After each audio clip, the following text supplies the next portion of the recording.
হাইমচর উত্তর আলগী ইউনিয়নের ৪ নং ওয়ার্ডে বিএনপির যৌথ সভা অনুষ্ঠিত। বিস্তারিত দেখুন ডেস্ক রিপোর্টে।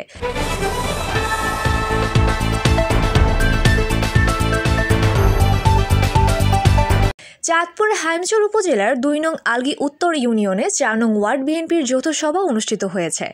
আলগী উত্তর ইউনিয়ন বিএনপির আয়োজনে ৪ নং ওয়ার্ড বিএনপি অঙ্গ ও সহযোগী সংগঠনের পূর্ণাঙ্গ কমিটির সমন্বয়ে যৌথ সভা অনুষ্ঠিত হয়। রবিবার ২৪ নভেম্বর বিকালে কমলাপুর দাখিল মাদ্রাসা মাঠে আয়োজিত যৌথ সভায় প্রধান অতিথির বক্তব্য রাখেন হাইমচর উপজেলা বিএনপির সাধারণ সম্পাদক মোহাম্মদ মাঝহারুল ইসলাম শফিক পাটোয়ারি।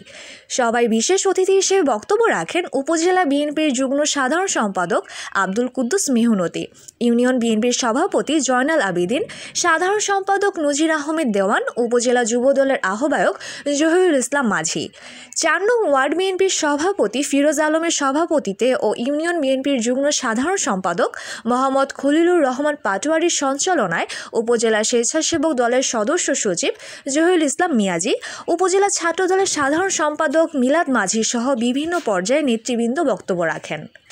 এ সময় উপস্থিত ছিলেন উপজেলা যুবদলের সদস্য সচিব আব্দুল মান্নান আখুন, উপজেলা ছাত্র দলের সভাপতি ফয়সাল আহমেদ আখুন, উপজেলা ইউনিয়ন এবং ওয়ার্ডের বিএনপি, যুবদল, স্বেচ্ছাসেবক দল, ছাত্র দল, ওলামা দল সহ অন্যান্য সহযোগী সংগঠনের নেতৃবৃন্দ।